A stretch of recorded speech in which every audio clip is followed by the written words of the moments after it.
से मनुष्य कैसा होना चाहिए? वाह। बागेश्वर धाम के दास के सेवादार की नजर से मानव सेवा भावी होना चाहिए, जो एक दूसरों की सेवा कर पावे, धर्म परायण हो, ऐसा सेवा भावी मानव होना चाहिए। और जो धर्म परायण होगा तो निश्चित वो अपने समाज का भला करेगा, अपने परिवार का भला करेगा, अपने क्षेत्र की उन्नति करवाएगा, प्रदेश का नाम रोशन करेगा, देश को गौरवान्वित करेगा और निश्चित ही वह नित नई ऊंचाइयों को, उन्नति को छुएगा। तो दास की दृष्टि के अनुसार मानव सेवा भावी होना चाहिए, जो दूसरों के काम आए उसे इंसान कहते हैं। जो खुद में रमा रहे वो किसी काम का नहीं है। अपने लिए तो सब जीते, जो दूसरों के लिए जिए वही मानव है।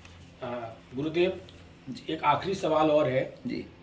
सब भक्तगण भी जानना चाहते हैं कि बालाजी सरकार की प्रेरणा से आप पर बालाजी सरकार की कृपा है जी, तो समाज में क्या सुधार लाना चाहते हैं और लोगों के दुख दर्द दूर करने के साथ साथ कन्या विवाह, गौ सेवा के साथ और भी क्या क्या आगे भविष्य में आप करना चाहते हैं? दास की दृष्टि से बालाजी की ऐसी अंतरंग प्रेरणा हो रही कि वर्तमान में भटके हुए युवा और भटके हुए लोगों को सनातन से जोड़ने का ध्येय है।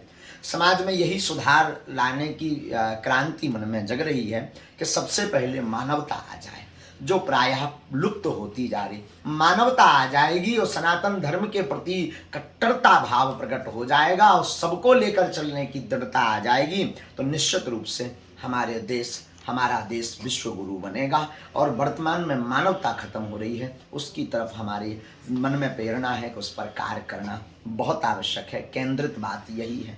कन्या विवाह के साथ साथ धाम से जो अनवरत समाज सेवाएं चल रही हैं, उसके साथ साथ मन में आगे के संकल्प में हमारे भाव है गुरुकुलम, संस्कृत व भारतीय संस्कृति का प्रचार प्रसार, इन पर जोर देने की दृढ़ता उत्पन्न हो रही है मन में। बाकी गुरु प्रेरणा से निश्चित ही यह संभव होगा और हमें अपने बागेश्वर धाम के बगिया के पुष्पों पर, बागेश्वर बालाजी के कृपा पात्रों पर और धाम से, सनातन से, राम से जुड़े हुए लोगों पर विश्वास है कि हमारे इन क्रांतिकारी संकल्पों में सब साथ देंगे, मानव हित के लिए, भारत हित के लिए, विश्व हित के लिए।